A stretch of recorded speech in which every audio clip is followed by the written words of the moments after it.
Bueno, vamos a ver la segunda parte de biodiversidad. Vamos a retomar desde lo que habíamos visto en la clase pasada. Eh, Voy acá a compartir pantalla.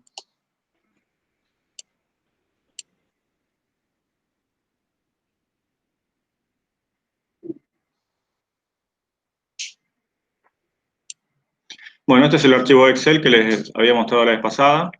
Agregué una comodidad más. Y acá habíamos calculado el índice de Simpson. ¿Sí? Ahí está cómo lo escribimos en Excel. ¿Sí? Siempre hay que hacer referencia a las celdas y usar fórmulas, por ejemplo, la fórmula suma. Voy a poner acá de vuelta el índice. Este es el de Simpson, ¿sí? 1 menos sumatoria de todas las proporciones al cuadrado. Entonces había que hacer el cuadrado de cada proporción y sumarlo. Eso se puede hacer a mano, ¿sí? No es una cuenta difícil, ¿sí? Sumado y se lo resta 1, ¿sí?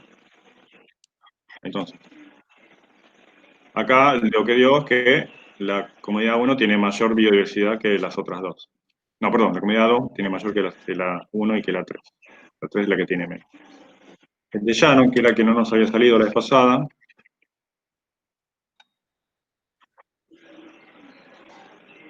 Ahí está el de Shannon.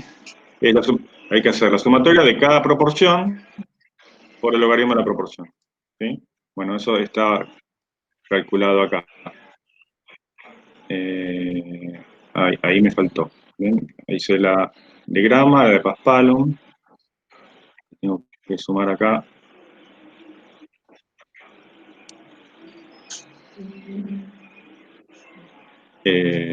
B4, o mejor dicho, vamos a poner el logaritmo natural. B4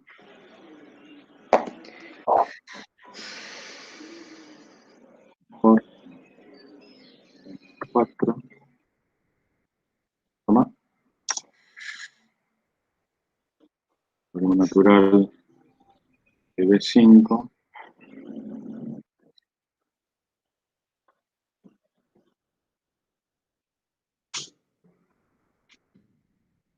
por B. Bueno, eso debería dar bien.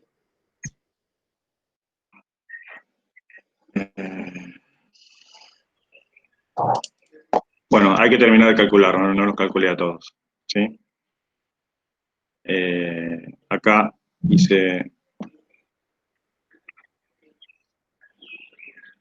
para grama y para Paspalum, me faltan las otras, las voy a agregar. Y esto hay que hacerlo a mano. Sería logaritmo de C4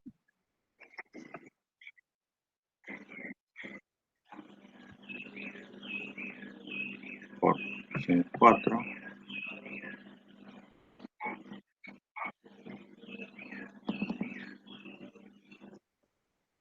más logaritmo el C5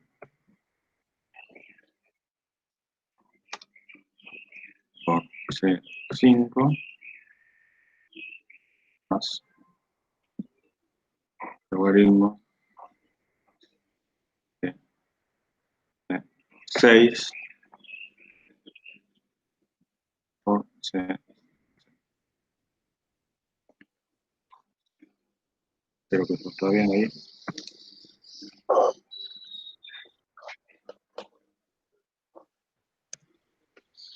Ahí va. Bueno, fíjense que dio más biodiversidad porque tiene más especies y la distribución es más equitativa.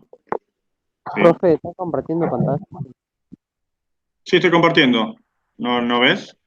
No veo. Lo veo a usted. Tenés que...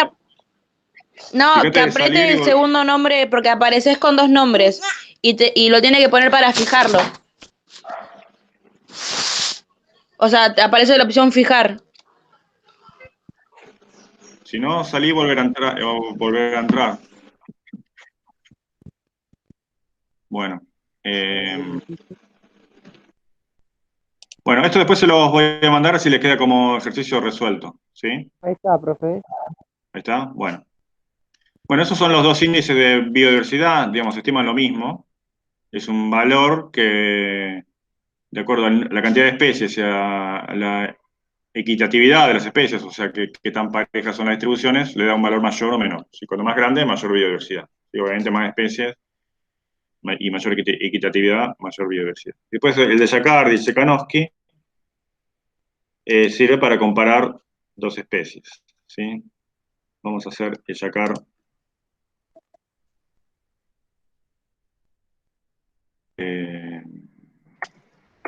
entre la 1 y la 3. Pues esto lo terminan ustedes.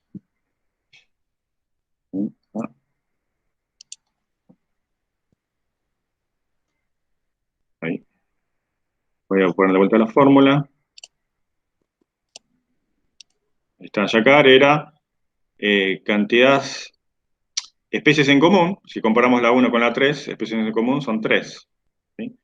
3 dividido, cantidad de especies en común, 3 más solo las que están en la comunidad 1, o sea, grama y diente de león, más las que están solo en la comunidad 3, que, bueno, no hay ninguna que es solo de la comunidad 3. Entonces acá tenemos que hacer 3 dividido 2, dividido 2 más 3, ¿sí? O sea, 3 en común más 2 que están solo en la 1, o sea, 5. Entonces sería 3 dividido 5, 0,6. Entonces, lo que podemos ver acá es que la comunidad 1 es más parecida a la comunidad 2 que a la comunidad 3. Y si hacemos el Czekanowski,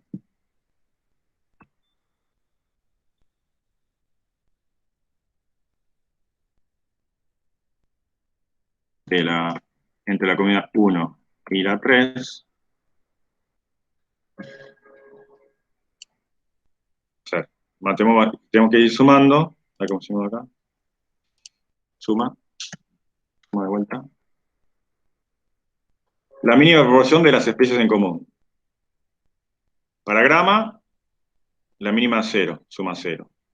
Para Paspalum, la mínima es 0,05. Entonces ponemos 0,05. Para diente de león, la mínima es 0. Entonces no ponemos nada, pero para 0. Para POA, la mínima es 0,05. Las dos tienen igual.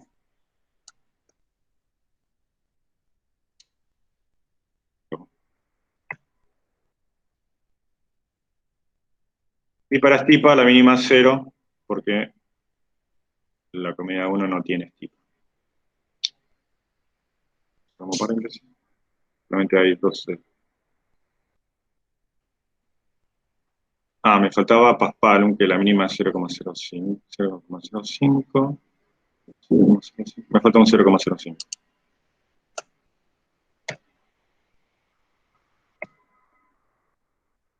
Pero, bueno, creo que me salió mal acá.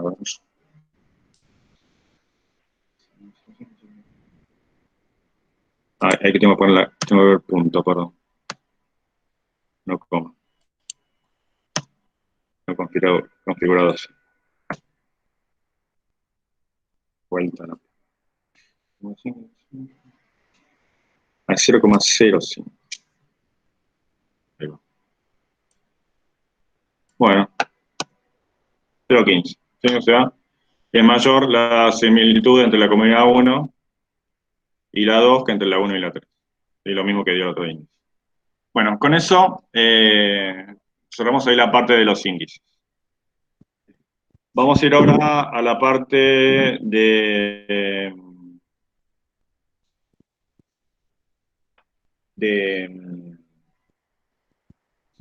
por qué es importante la biodiversidad y cuáles son los riesgos de la destrucción de la biodiversidad. Vamos a poner acá el libro. Vamos a cerrar.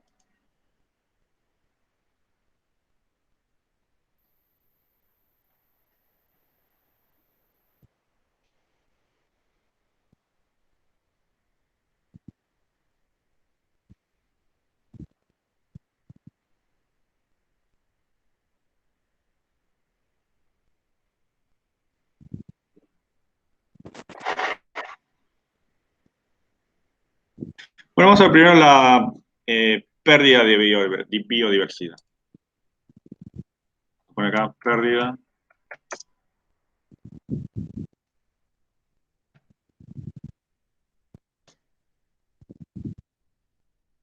Vamos a poner alguna imagen. Causas de la pérdida de biodiversidad. Bueno, ahí vemos distintas imágenes. Acá tenemos algo que es bosque. Se ve que esta parte del bosque se desmontó y se ve que se va a hacer un cultivo ahí. Acá lo mismo, ¿sí? O sea, estamos cambiando el uso que estamos haciendo de, de ese ecosistema, ¿sí? Esto se puede considerar como destrucción del hábitat, ¿sí? El hábitat se destruye y, digamos, por más que se plante otra cosa, la biodiversidad va a ser mucho menor de la biodiversidad que había antes, ¿sí? Fíjense que acá parece que había un montón de especies, acá hay unas pocas especies que quedaron, ¿sí? Bueno, eso es destrucción del hábitat. Es una de las causas de pérdida de biodiversidad.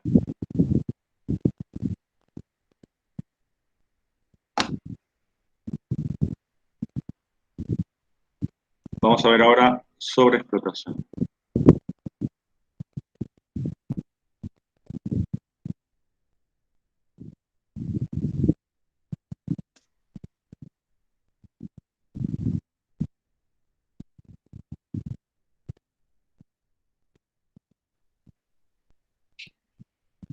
Bueno, eh, si de un sistema se extrae, por ejemplo, madera, ¿sí?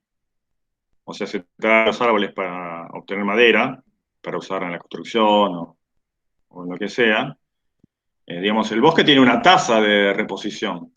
Digamos, las especies que son cortadas, o los individuos que son cortados, tienen cierto tiempo para eh, que aparezcan individuos nuevos y que crezcan y reemplacen a los que fueron eh,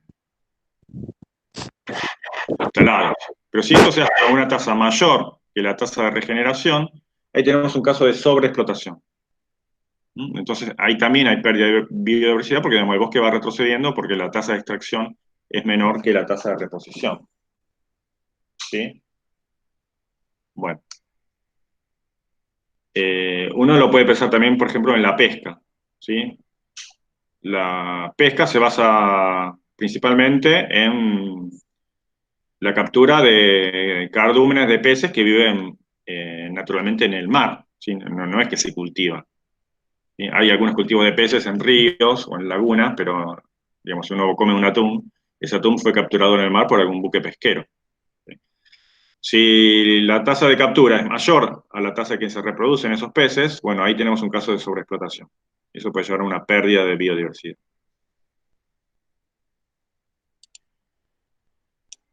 Otro factor importante es la contaminación.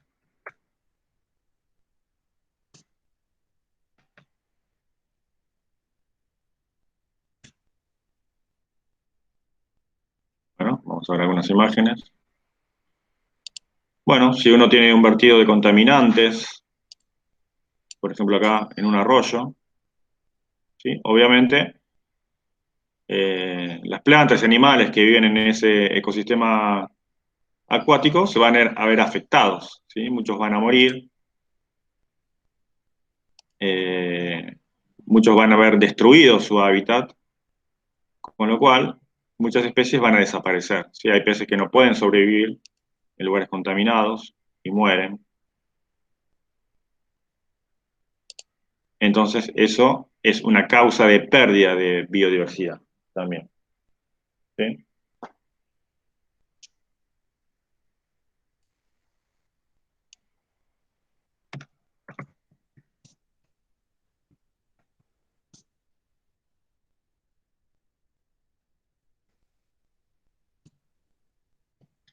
Otra causa que afecta a la biodiversidad son las especies invasoras.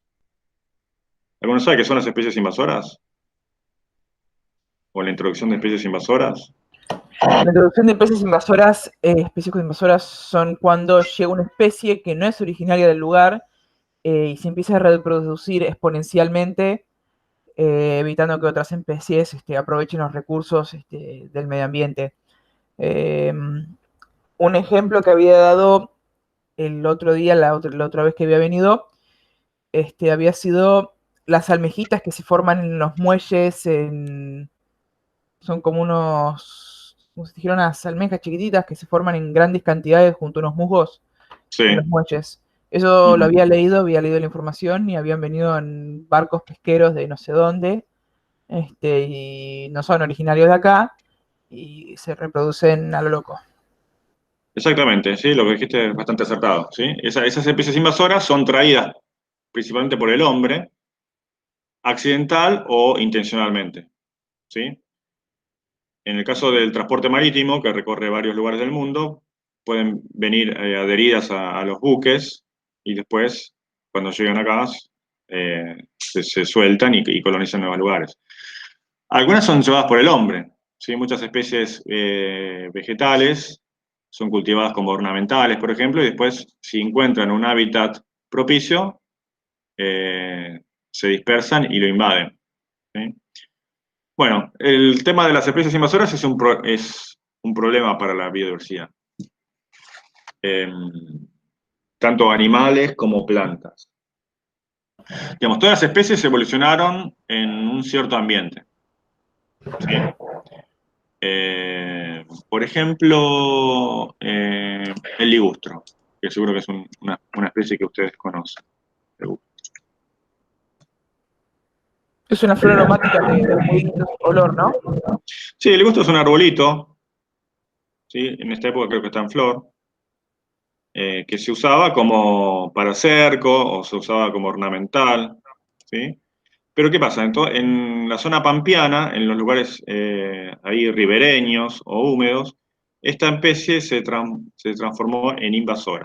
O sea, se instala, animación, ilustro. Bueno, ahí tenemos un bosque donde crece el ligustro. Bueno, pero el ligustro no es de acá, ¿sí? Es una especie originaria de China y el sudeste asiático. ¿Qué pasa? Se dispersa, los pájaros se la comen y dispersan los frutos, las semillas, y entonces ha colonizado varios ambientes y desplaza a las especies nativas, ¿sí? Con lo cual reduce la biodiversidad, ¿sí? Digamos, porque hay una especie nueva que es el ligustro, que antes no estaba, pero resta muchas especies que antes estaban ahí y ahora no pueden crecer porque no pueden competir con el ligustro, ¿sí? La mayor parte de las veces las especies exóticas no llegan a instalarse, entonces no se convierten en invasoras. Para que se conviertan en invasoras tienen que poder colonizar ambientes y poder dispersarse, o sea, de alguna forma aprovechar los recursos que le ofrece ese ambiente y poder instalarse, ¿sí? Instalarse y reproducirse, ¿sí? A veces se instalan y después desaparecen y a veces se instalan directamente. Bueno, entonces, la invasión de especies exóticas. Un ejemplo que había visto también de especie invasora, los arbustos rodantes en Estados Unidos son un problema ahora, había visto. En Estados Unidos hay épocas de alto viento y los arbustos rodantes se sueltan del piso y se esparcen van a 100 kilómetros y van soltando semillas a medida que van. Y simplemente en Estados Unidos no se puede controlar el problema ese, y en épocas de mucho viento y cosas así, se llena todo y se esparcen cada vez más. Es un lindo tema para ver. Sí, también. Yo justamente en la facultad me dedicaba a estudiar especies leñosas invasoras. En el Parque del Palmar, justamente. El jabalí, por ejemplo, es una especie invasora en el Palmar. Digamos, había chanchos salvajes que llegaron al lugar, encontraron un lugar donde había refugio, había comida y se reprodujeron al loco, ¿sí? Entonces, desplazando a especies nativas. Bueno, ese es otro factor de pérdida de biodiversidad.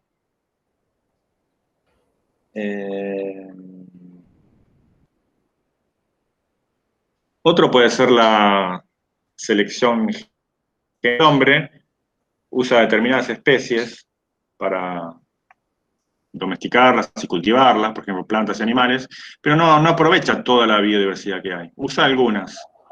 ¿Sí? Por ejemplo, uno puede ver cultivos de soja en toda la zona pampeana, monocultivos de grandes extensiones. Bueno, ahí tenemos una sola especie, ¿sí? Donde antes había miles de especies. ¿Sí? Bueno, eso es una combinación de pérdida de biodiversidad y la cuestión de tener una sola especie. ¿Sí? Otro puede ser la caza. Uno puede pensar que la mayor parte de las extinciones tienen que ver con la caza,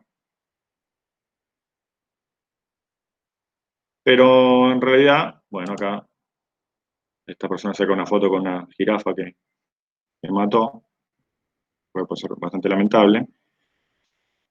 Es un factor de pérdida de biodiversidad, digamos, hay especies que se han extinguido porque han sido muy cazadas, pero no es lo más común. ¿Sí? Lo más común es, digamos, o lo que más influye son los otros factores. ¿Sí? Principalmente sobreexplotación, destrucción del hábitat, contaminación. Vamos a poner acá causas.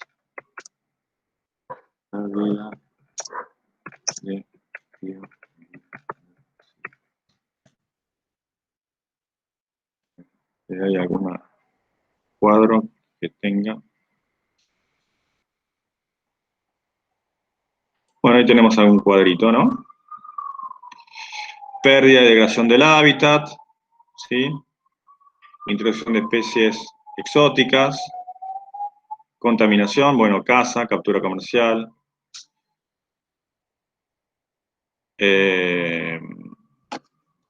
Esto lo tenemos mejor acá, lo voy a abrir acá.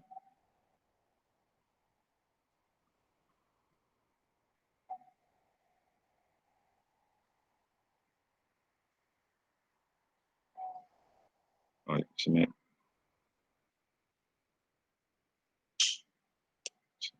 fue.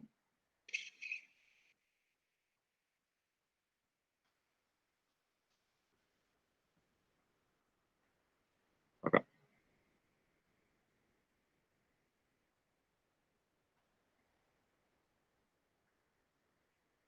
Bueno, ahí tenemos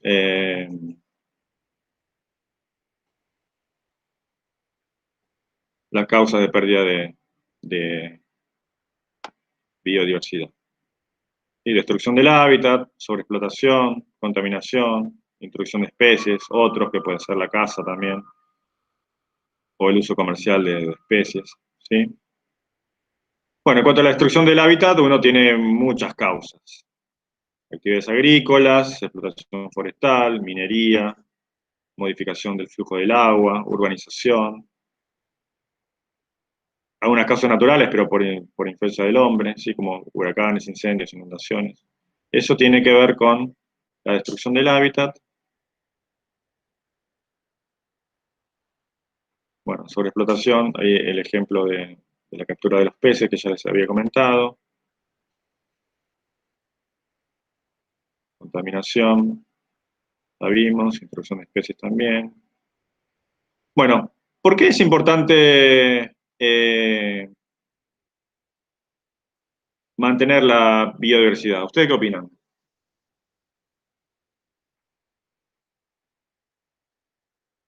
¿Por qué es importante la biodiversidad?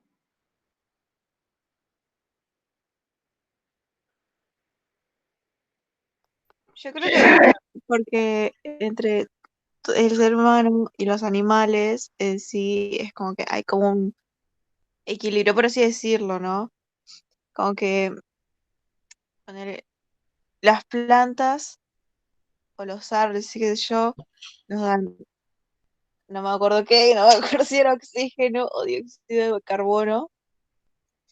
Eh, Después hay especies que consumen ciertos pastizales para poder, y como consumen esos pastizales, después se pueden plantar en ese lugar. Ay, perdón, profe, estoy muy dormida.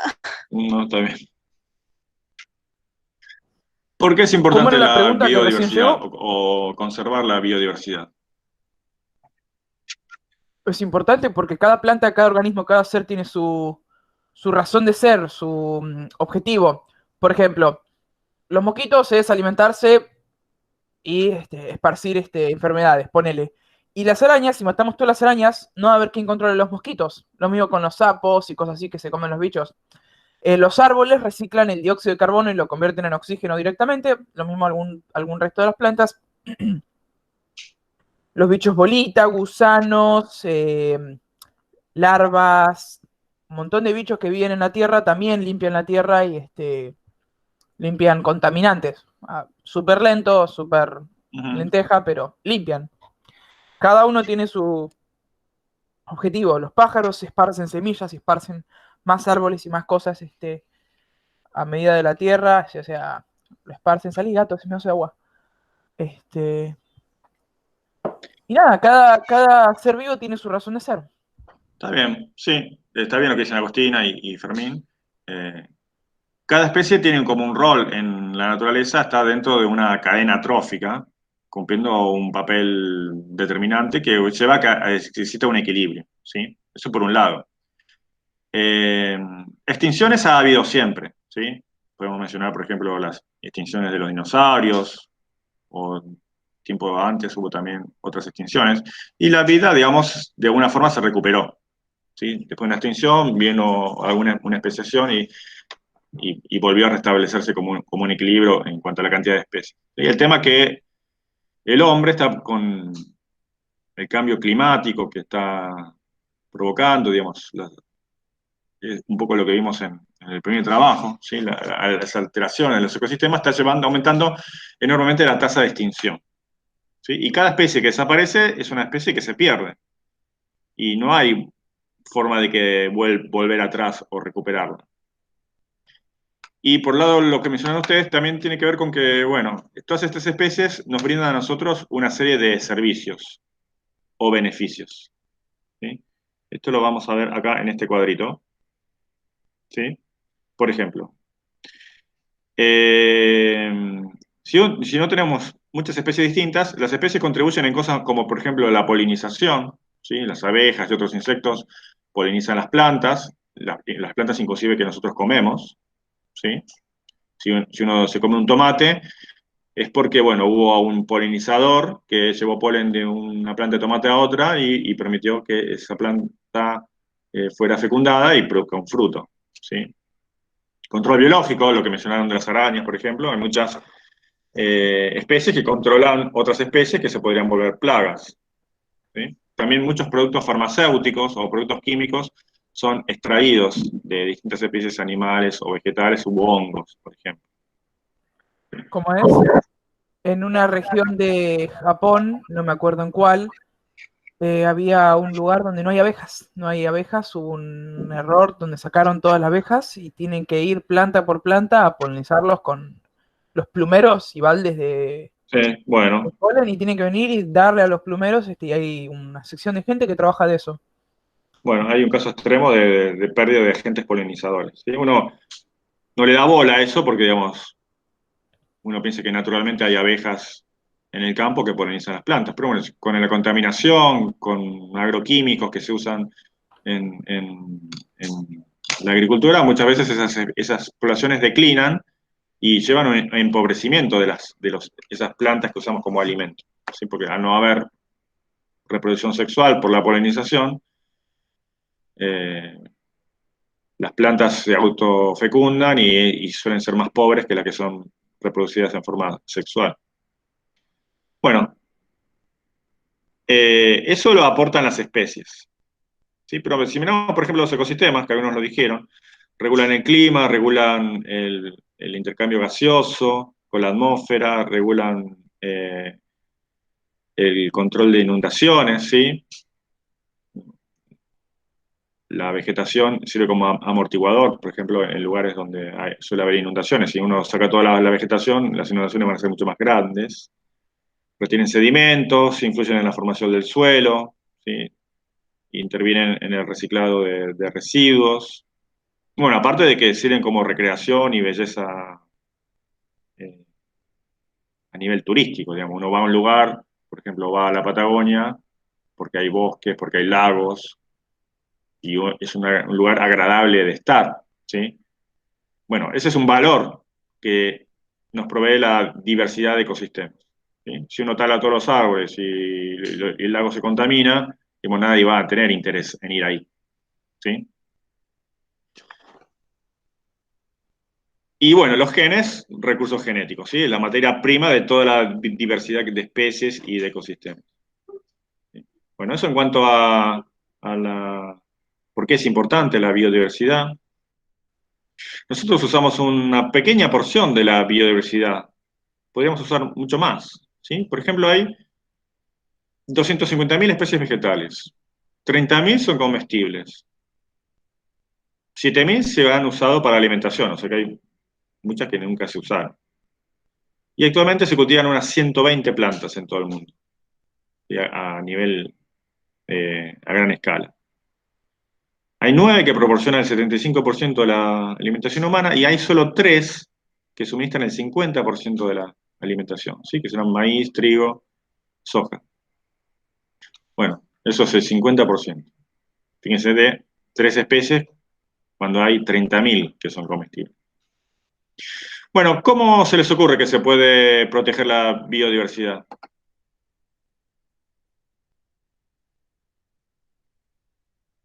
¿Alguna idea? ¿Cómo, profe? No ¿Cómo escuché. podemos proteger la biodiversidad?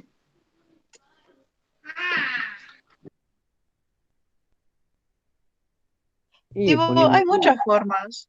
Hay, hay bastante. por ejemplo, reservas naturales que se encargan de, ¿cómo es esto? De cuidar especies en peligro de extinción Ujú, para De que hecho, salgan de la extinción y volverlos a poner en su hábitat natural, por ejemplo. sí. de hecho, también no puedes cazar animales en peligro de extinción. Es completamente, ¿cómo decirlo? Ilegal por lo que tengo entendido. Pero no Bueno, son igual. Por ejemplo, el Por, rinoceronte lo por eso cazan por el cuerno. El cuerno es pura queratina, o sea, es pelo. Y lo cazan igual y les arrancan el cuerno. Y por más que haya medidas de seguridad extremas, matan tres rinocerontes, 3 de cada 10 rinocerontes son asesinados por día a causa de su cuerno. claro. O Lo que sea, pasa más allá de también, evitar la caza, no es suficiente, sino que hay que hacer como más que eso. Sí, exactamente, digamos. lo mismo pasa con los lo, elefantes. También van, le sacan los cuernos, Claro. y lo el peor que ves es problema donde tienen le algunos- sacan los cuernos y se termina los desangrando y dientes, nadie hace nada. los dientes. Las pieles también van por pieles de animales tipo, bueno, El Sí, sí. cocodrilo.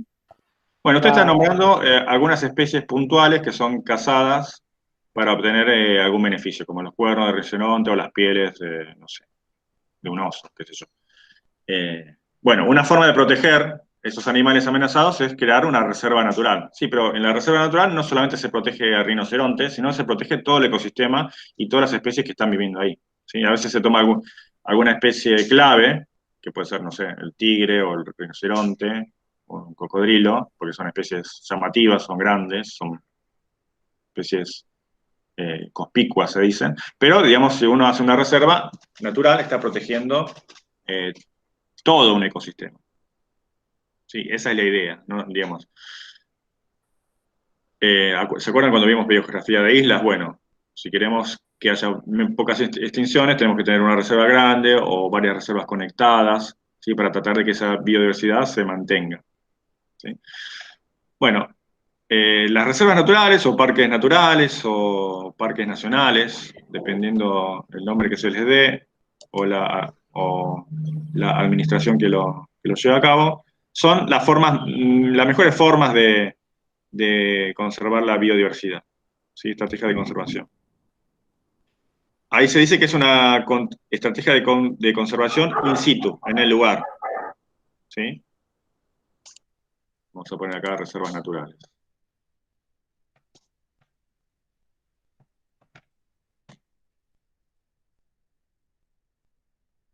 Sí, vamos a poner imágenes.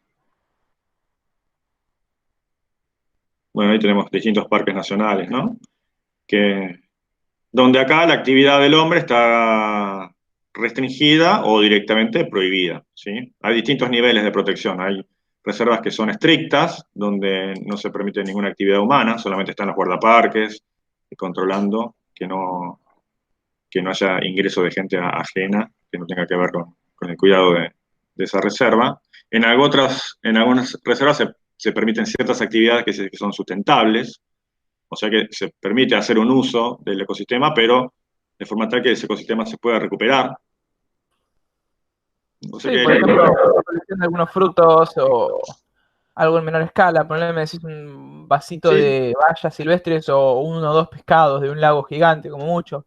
Pero más que eso no. claro, cierta actividad ganadera, pero limitada, o cierta extracción de madera, ¿sí? Porque, digamos, tengan en cuenta que muchas comunidades humanas viven en estos lugares, ¿sí? Y han vivido, muchos son pueblos originarios de esos lugares y tienen derecho a poder utilizarlos. De hecho, el uso que han hecho pueblos como los mapuches, por ejemplo, es mucho más racional que el que ha hecho el hombre occidental de estos recursos.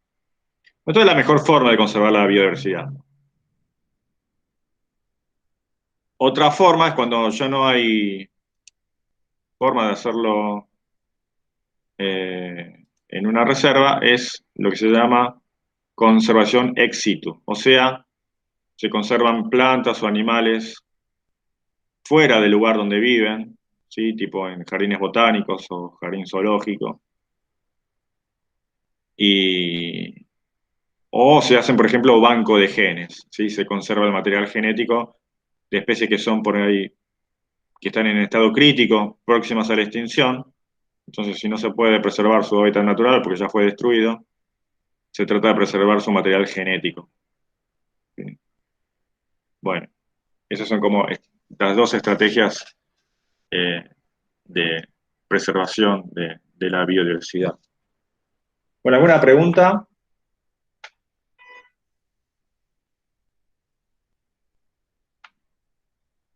No, profe, ninguna. Bueno, vamos a